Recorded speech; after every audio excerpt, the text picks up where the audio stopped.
Good morning, कैसे हो आप सब। आज हम करने वाले हैं बिजनेस एनवायरनमेंट का 4th चैप्टर, जिसका नाम है new economic policies and economic reforms. पहले इसकी इंट्रोडक्शन देखेंगे कि न्यू इकोनॉमिक पॉलिसी क्या होता है।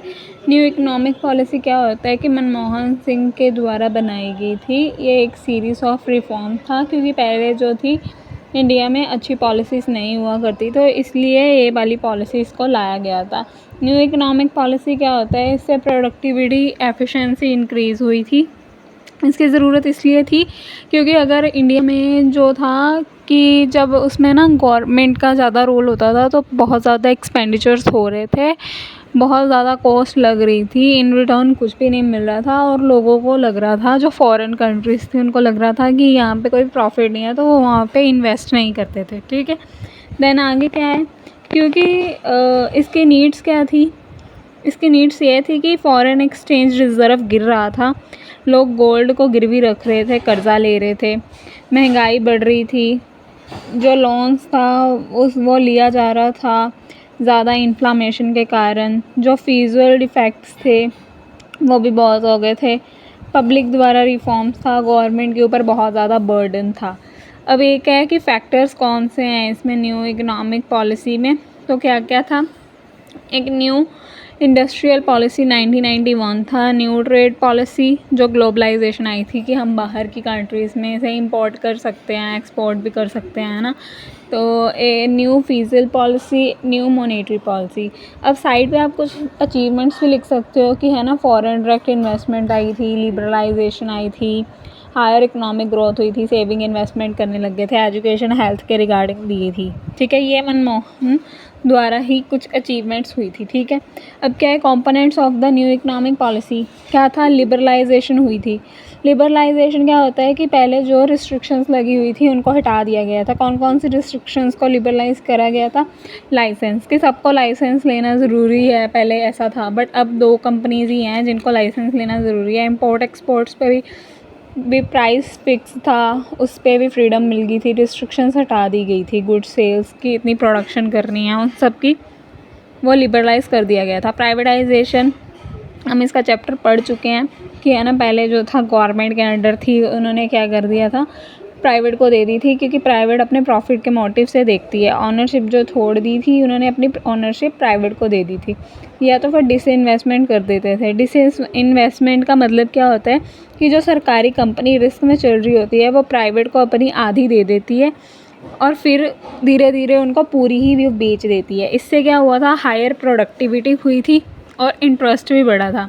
ग्लोबलाइजेशन क्या होता है कि इंडियन इकोनॉमी में वर्ल्ड इकोनॉमिक का कनेक्ट होना, मतलब कि बाहर की कंट्री से टेक्नोलॉजी आनी, जो बाकी रिस्ट्रिक्शंस थी वो हटा दी थी, फॉरेन्स आके यहाँ पे इन्वेस्ट करने लग गए थे, टेक्नीशियंस भी आने लग गए थे वहाँ से। फिर जो फेरा को फीमा बना दिया था, मतलब कि फॉरेन एक्सचेंज रेगुलेशन एक्ट को रिप्लेस कर दिया गया था फॉरेन एक्सचेंज मैनेजमेंट एक्ट से। ठीक है, फिर क्या था, रुपीज़ को कन्वर्टिबल बना दिया गया था, मतलब कि आरबीआई द्वारा बनवा, है ना, पहले जो था बहुत कम था, बट फिर प्राइस को बढ़ा दिया गया था। ठीक है, रिस्ट्रिक्शंस भी हटा दी थी, इंपोर्ट एक्सपोर्ट्स होने लग गए थे। 4th है न्यू पब्लिक सेक्टर पॉलिसी। इसमें क्या था कि पहले 17 थी, फिर 8 हो गई, फिर 8 से 2 हो गई, अब 2 को जो है लाइसेंस लेना ज़रूरी है। ठीक है, जो सिख थी उनको प्राइवेट कर दिया गया, फिर इम्प्रूवमेंट हुई परफॉर्मेंस में। मॉडर्नाइजेशन क्या होता है, इसमें क्या था कि न्यू टेक्नोलॉजी आगे, टैक्स भी न्यू हो गए, प्राइवेट कर दिया गया था। 6th है आपका फाइनेंशियल रिफॉर्म्स। फाइनेंशियल रिफॉर्म्स में क्या हुआ कि हम उनमें इन्वेस्ट करते थे जिसमें लिक्विडिटी होगी, मतलब कि अर्जेंट हमें कहीं पैसा चाहिए था तो वो वाले में करते थे, क्रेडिट प्रोग्राम्स में करते थे, या फिर इंटरेस्ट रेट जिसमें अच्छा होता था हम उसमें करते थे, फॉरेन बैंक्स वगैरह अच्छे होते थे। फिजिकल रिफॉर्म्स की, इससे क्या हुआ था कि कंट्री की परफॉर्मेंस जो थी वो बढ़िया हो गई थी। अब आर्ग्यूमेंट्स क्या थे इकोनॉमिक पॉलिसी के रिगार्डिंग, कि इसमें क्या था, रिमार्केबल जो इंक्रीज़ हुआ था वो 8% हुआ था, ग्लोबल कंपटीशन को फेस करना पड़ रहा था, जो गरीबी थी वो भी कम हो गई थी, एफिशिएंसी इंक्रीज़ हुई थी, प्राइवेट इन्वेस्टमेंट बढ़ रही थी, जो फॉरेन डायरेक्ट इन्वेस्टमेंट भी बढ़ रही थी। इससे क्या है, हमारी एफिशिएंसी हो रही थी, इन्फ्लेमेशन भी कंट्रोल में हो गई थी।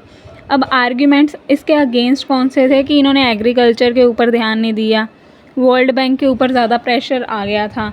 ठीक है, टेक्नोलॉजी पे डिपेंड करने लग गया था, बहुत ज़्यादा कर्ज़े ले लिए थे उन्होंने और बहुत सारे लॉसेस को भी फेस करा था। सरकारी प्राइवेट हो गई तो जॉब भी कम हो गई थी, फिर प्राइवेट के ऊपर बहुत ज़्यादा एकदम से स्ट्रेस आ गया। जो लग्जरी चीज़ें बनाते थे वो सिर्फ अपर कस्टमर्स ही ले सकते थे, बाकी उनकी कोई भी कंजम्पशंस नहीं कर पाता था, ठीक है। फिर क्या था, प्राइजेस बढ़ गए थे और इन्फ्लेमेशन भी हो गया। अब इकोनॉमिक रिफॉर्म्स में क्या क्या हुआ था, जो कंट्री की स्पेंडिंग्स थी वो कम हो गई थी, जो डिफेक्ट्स भी थे वो भी कम हो गए थे और कंट्री की इमेज बढ़िया हो गई थी, इसलिए जो थे फॉरेन डायरेक्ट इन्वेस्टर्स जो थे यहाँ पे आके इन्वेस्ट कर देते थे। अब जो इसका स्ट्रक्चर था वो भी फ्लेक्सिबल था, इसलिए बहुत अच्छे से ऑर्गेनाइजेशन काम कर रही थी।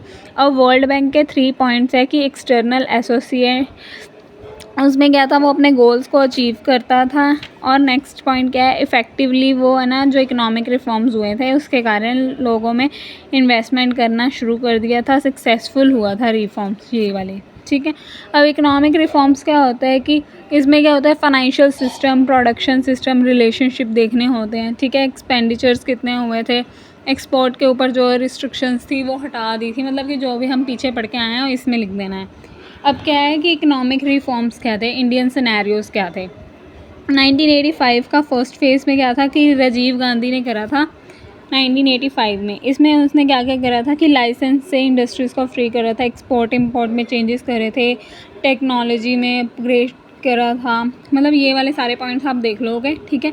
सेकेंड सिनेरियो में क्या है कि इसमें भी 1991 में करा था। इसका रिज़ल्ट क्या था कि जो सारे डिफिक्ट्स थे वो 10,840 करोड़ से 5,930 करोड़ हो गए थे, मतलब कि बढ़ गए थे, मतलब कि उससे इतने हो चुके थे। ये बहुत सीरियस जो था लॉस हुआ था, ठीक है। तो इसके कारण इसलिए थर्ड जनरेशन लानी पड़ी। अब फर्स्ट जनरेशन में रिफॉर्म्स कैसे किए गए थे कि इसमें क्या था, पब्लिक फाइनेंस की पब्लिक ने ना स्ट्रिक्टली कंट्रोल करा था, सब्सिडीज़ कम कर दी थी, ठीक है। मॉनेटरी पॉलिसीज़ में भी रिस्ट्रिक्शंस लगा दी थी, प्राइस जो था वो भी बढ़ा दिए गए थे, लिबरलाइजेशन की इम्पोर्ट नहीं करना उस पर लिबरलाइजेशन कर दी थी कि आप इंपोर्ट कर सकते हो अब, ठीक है। इंडस्ट्रियल सेक्टर्स में रिफॉर्म्स करा दिए थे कि इतने आपको ना लाइसेंस ज़रूरी है, इतनी को ज़रूरी है, ठीक है। फॉरेन इन्वेस्टमेंट आके यहाँ पे इन्वेस्ट करने लगी थी।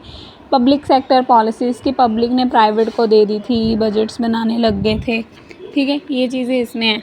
और सेकंड जनरेशन रिफॉर्म्स में क्या हुआ था कि है ना, पेट्रोलियम्स ओपन कर दिए थे, tax paying family do not sugar on subsidies, मतलब कि कुछ पे सब्सिडी पे करी जाती थी और कुछ पे टैक्स पे करे जाते थे, ठीक है। सेकंड क्या है, पब्लिक सेक्टर में क्या था, ऑटोनॉमी पे है ना, हमें लाइसेंस की ज़रूरत थी, कंपनी ट्रांसफ़र करते टाइम भी। अब लीगल सेक्टर्स भी बनाए थे। थर्ड जनरेशन में क्या है कि पंचायती राज बनाया गया था रूरल पॉपुलेशन के लिए, मास इन द डेवलपमेंट के लिए, ठीक है। आईटी सेक्टर्स बनाए गए थे। अब इकोनॉमिक रिफॉर्म्स इन इंडिया क्या था कि फ़ास्ट इकोनॉमिक ग्रोथ होने लगी थी, बाहर की कंट्रीज़ आगे यहाँ पे इन्वेस्ट करने लगी थी।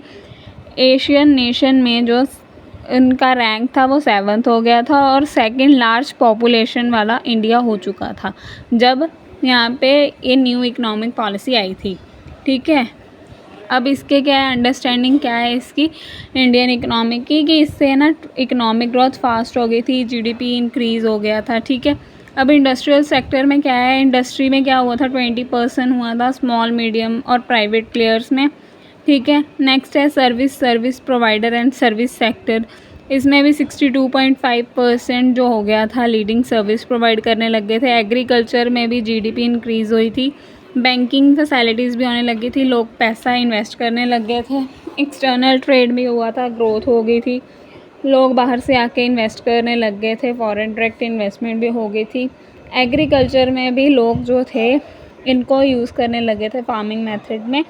पॉवर्टी भी जो थी कम हो गई थी, करप्शन जो था वो भी कम हो गया था जब उन्होंने प्राइवेटाइजेशन करा था। क्या थे रिफॉर्म्स हुए थे 2010 में, इसके भी प्रोजेक्ट्स बनाए गए थे, वो आप देख सकते हो कि कितने बिलियन से कितने बिलियन तक वो चला गया था। अब जो टॉप इकोनॉमिक रिफॉर्म हुआ था वो 2012 में हुआ था।